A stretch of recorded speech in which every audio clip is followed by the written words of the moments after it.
Happy Friday! 2 minutes in the box with Gordo, the daily grind of news, rumors, and updates. Happy Friday, everyone. Hope you guys are ready. Recap last night's 10 games. Also, we're recapping the semifinals of the Frozen Four.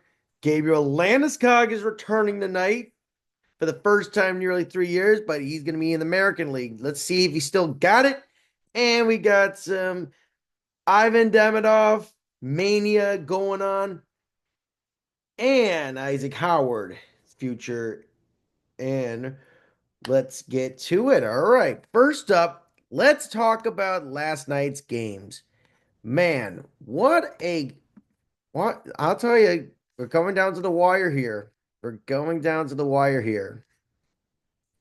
And the Chicago Blackhawks 5-2 win over the Boston Bruins. David Pastrnak, man, 42 goals and 60 assists. Man, one of the best players in the NHL, and he's not in the playoffs this year. That's a damn shame. David Pastrnak is a superstar, and he deserves to be in the playoffs. It's a crime.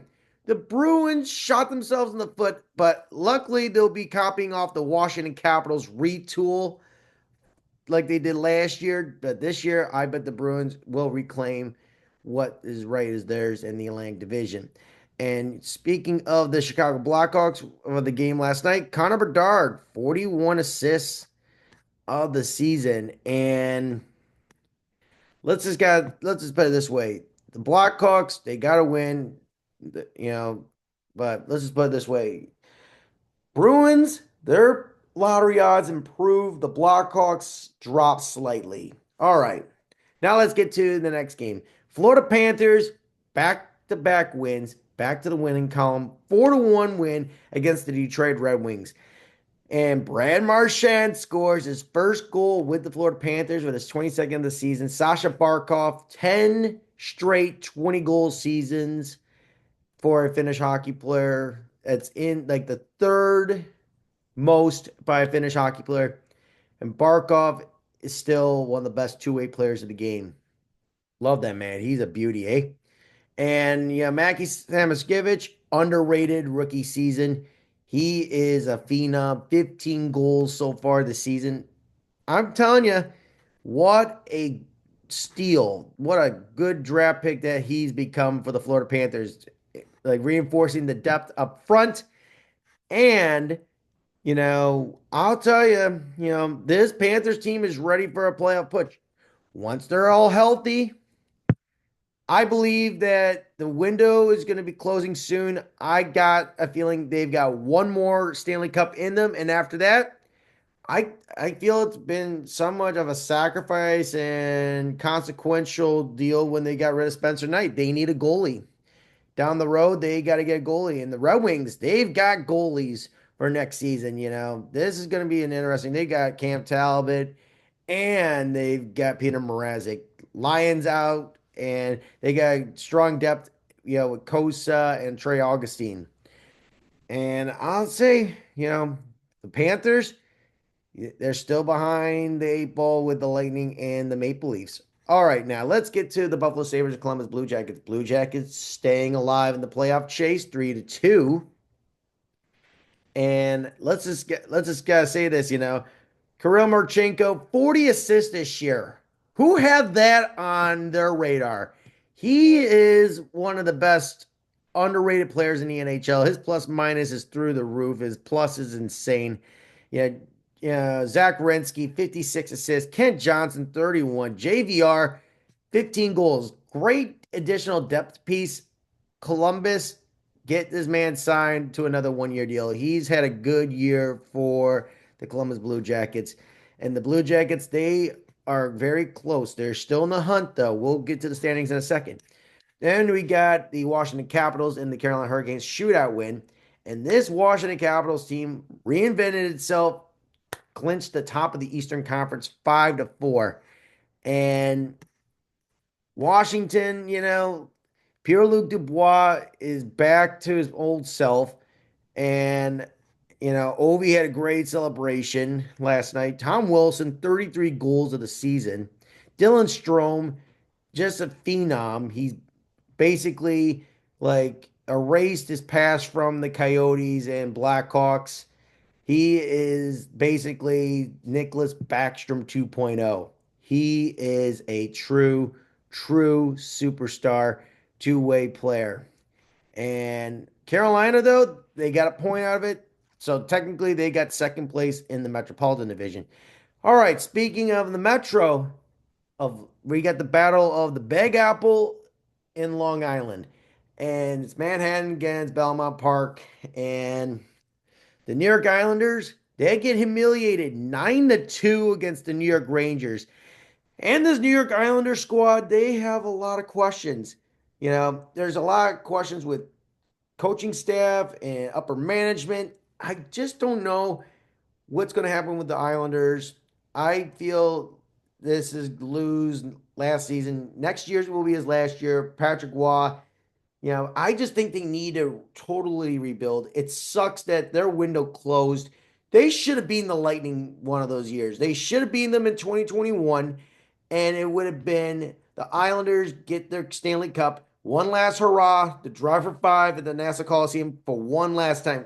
That should have been the Cinderella like theatric of the end and a perfect story to a legacy of the Nassau Coliseum. But this Islanders team, it's sad. It's pretty damn sad. But at least the New York Rangers, though, bounced back from a humiliating loss at MSG a couple nights ago against the Philadelphia Flyers. And the New York Rangers, though, they have a crossroads they've got to figure out. They don't know who's going to be the next coach. Peter Laviolette, there's reports that he is on the chopping blocks very, very soon. And this New York Ranger squad, I think it's time for them to do an actual rebuild. It's time for an actual rebuild. They've got some good pieces, but I just think they need to get younger. And I think it's time to learn from others how to bring up the younger players and develop them properly instead of signing, past their prime old guys. That's just me saying. All right, let's get over to the Central Division. We have a future potential playoff matchup between the Winnipeg Jets and the Dallas Stars. Winnipeg shut out 4-0. Connor Hollaback has got more shutouts than 27 teams in the NHL. He has got to be the MVP of the NHL. He is just one hell of a goaltender. Wow. I mean, 27, 27 teams. Looking at this number, he has more shutouts this season than 27 teams. Now, this right here is an MVP candidate. And looking at the guys who scored, Kyle Connor, 40 goals this season. Josh Morrissey, underrated, 47 assists. And this Winnipeg Jets squad is going to be a dangerous team, but can they prevail and can they actually bring home the Stanley Cup back to Canada for the first time since the Montreal Canadiens in 1993? Then we got the Vancouver Canucks and the Colorado Avalanche. 4-1 Vancouver.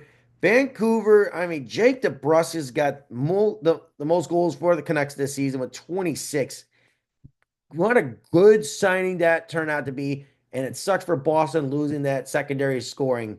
But Vancouver's in a crossroads. They have no idea what the hell is going to happen with them next. But Colorado losing like that, hey, they're in the playoffs. I mean, Cal McCarr's got 62 assists. Taves has got 10 goals. And Dakota Joshua for the Canucks got a nice couple of goals, that couple points at least, like one assist and a goal. And you know, this Canucks team is in a crossroads. All right, now we go over to the Nashville Predators and Utah Hockey Club. Last home game of the season for Utah Hockey Club. Nick Bukey gets his seventh goal of the season with a nice shot from the corner behind the goal line. It was a good game, but Utah, they showed out, sellout crowd. It was energetic, and can't wait for this team to play next season. This team has a lot of promise and a bright future ahead of itself.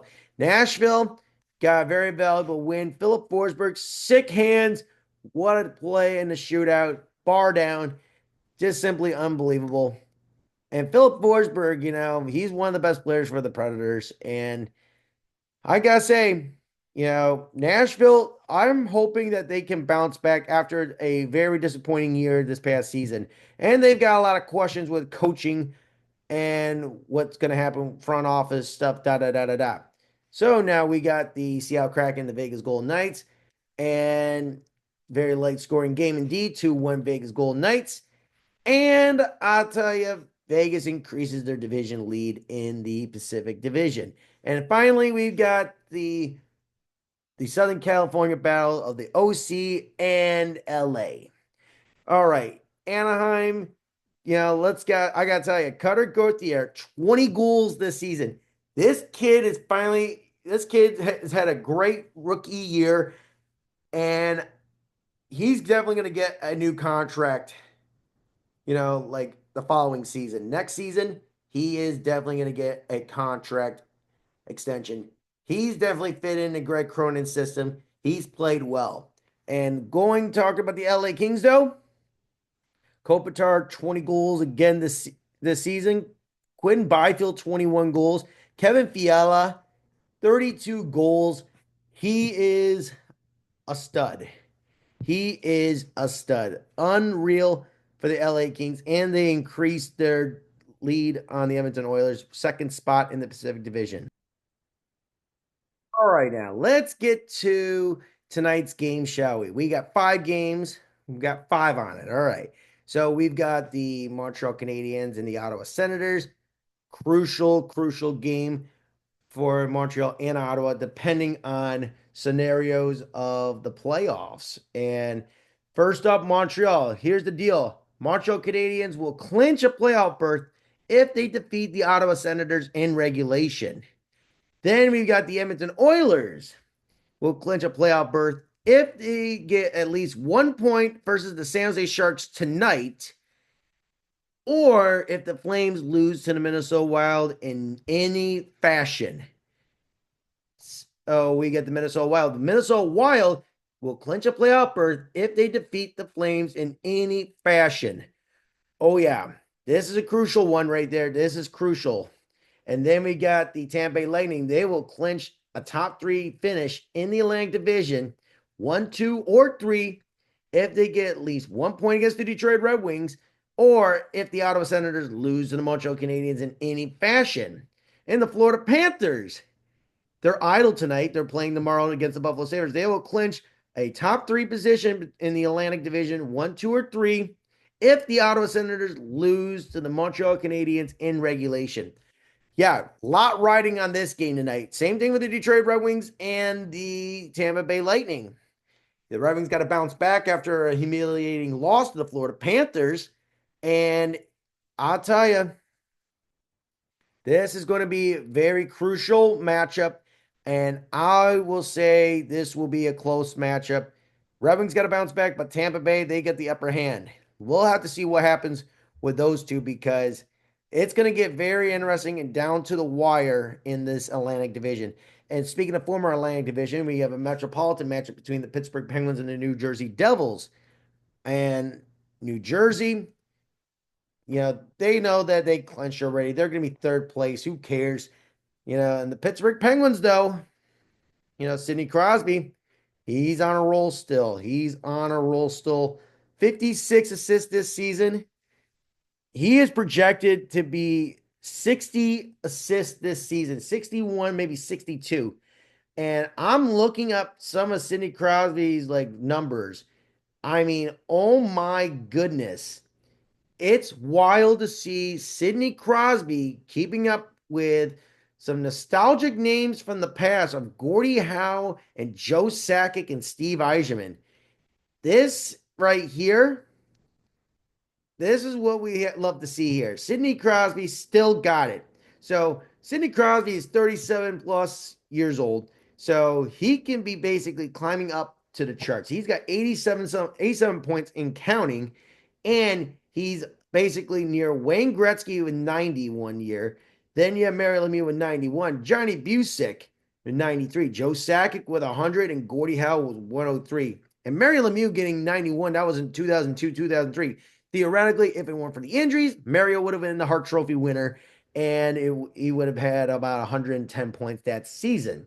Yeah, looking this up and going back to the Barkov getting to be like, another 20 goal season for a Finnish player. So Solani with 17, Yari Curry with 13, Barkov with 10, Sebastian Aho with 9, Mikko Rantanen with 8, Olli Jokinen with 7, Patrick Laine with 7, and Yari Lehtinen with 7.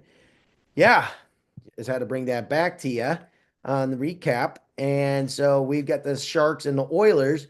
Oilers, they can clinch tonight. Very crucial game. And Macklin Celebrini, he is very underrated, and I believe that he is the future of the Sharks. McDavid, he is gonna have a good game, and I'll tell you, the Oilers, they would love to have those two valuable points because, it's closing because the Oilers will lose home ice advantage in the first in the entire playoffs if they finish third. And then meanwhile, the last game is the Minnesota Wild and the Calgary Flames. Like I said earlier, Flames win, they're somewhat still alive. If the Wild win, Flame season playoffs are over, chances are over for them, and the Wild clinch a playoff berth. All right, let's get to the standings. Like I said earlier, Toronto with 100, Tampa Bay with 97, and Florida with 96. If Tampa Bay loses, Florida can have a chance to leapfrog the Lightning to somewhat have home ice advantage in the first round. So Florida's 1 point behind the Tampa Bay Lightning. And so Lightning and the Leafs have 4 games left. The Panthers had 3 games left. And then meanwhile, in the Metropolitan, you've got the Capitals with 109 at first place, 97 points for the Carolina Hurricanes with 4 games left, and along with the New Jersey Devils, they have 78 games, 4 to go, and they have 89 points at third place. Wild cards, Ottawa Senators clinched already, 90 points. They have 4 games left. In Montreal, they are the last team thinking about getting in with 87. So you've got Columbus and the New York Rangers, the Blue Jackets and Rangers at 81. So theoretically, Rangers have 3 games left. If they win those next 3 games, 6 points, that will be 87. And then I don't think it's enough. Meanwhile, Columbus, though, Columbus has more of a better chance, a slight better chance. If they win their next 4 games, that would be 89 points. But Montreal, if they pull something off tonight against Ottawa or vice versa, Montreal is officially in the playoffs. And now we've got the Western Conference in the Central Division. So we've got the Winnipeg Jets with the best record in the NHL and the most points with 112, top of the Central. Dallas Stars, second with 106. They are 6 behind Winnipeg. Third, the Colorado Avalanche with 100. And then meanwhile in the Pacific Division, you've got the Vegas Golden Knights with 105, 99 for the LA Kings, 95 for the Edmonton Oilers. The Oilers are 4 behind LA and 6 behind Vegas, LA. So it's going to come down to the wire right there. And then Minnesota, they have 93. If they win tonight, they're in. St. Louis, they got to pray for Minnesota to win this one because Calgary is catching up. They are 5 points behind the Blues, and I would see this to be a close finish. Calgary would like to have 1 point, but St. Louis, they got 2 games left, and Calgary's got 4. Calgary's got 4 opportunities to win to make sure they get a playoff berth to be the second wild card in the Western Conference. All right, now let's get to one of the things I would like to see is that the New York Rangers, they are on a verge of a coaching change. Peter Laviolette, last year, President's Trophy winners losing the conference finals. This year, no playoffs. And there is some theory that we might see history repeating itself, is that the Rangers missed the playoffs, President's Trophy, and losing in the second round. Similar in the 90s. If they get a high-profile coach to help them win a Stanley Cup, I just feel it's deja vu. We got another freaking NHL lockout. Hockey's got the momentum. They are in charge. They do not want basketball and baseball to jump leapfrog. Hockey's at its best and healthiest in a long time.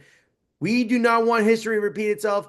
So pray and please don't let the New York Rangers duplicate something back 30 years ago. No one wants it. I don't want it. All right. Now, with the Philadelphia Flyers and the Vancouver Canucks, coaching carousel change. I believe that, Vancouver is going to go for a new coach, someone young, no experience in the NHL. They're going to go find someone in the minors or in college. I really think Rick Tocchet is done. Bruce Boudreau was like, he did not like those tactics, what the Canucks were doing with him in negotiations and stuff. And I believe Rick Tocchet, he is going back to his old playing days of Philadelphia Flyers. I'm predicting it. It will happen. All right, now we get the Ivan Deminoff mania. High expectations for the young Montreal Canadian prospect. And he was a highly first round pick from several years ago. And he is definitely one of those kids. Like, he is definitely exciting to watch. I mean, did you guys see that he had the biggest draw for watching a flight pattern, like seeing when he lands? 270,000 live stream views to keep a track on his flight. He is the most highly anticipated player to come out of Russia in a long time. This kid is going to be a dynamo. This season alone, playing with men in the KHL, 19 goals, 49 points, 65 games played 6 games in the playoffs at 5 points. He is definitely going to have fun with Suzuki, Line, Cole Caulfield. I mean, Montreal is going to be dangerous when when Ivan Davidoff is going to be in the lineup. He is a dangerous player. I mean, he is one of those guys, like, he can be a game changer. 6'1". He's a little Ovechkin type of player. But this kid is going to be ready to play. He's going to be playing Monday, and he is going to be a force to be reckoned with. And I mean, I always think about this.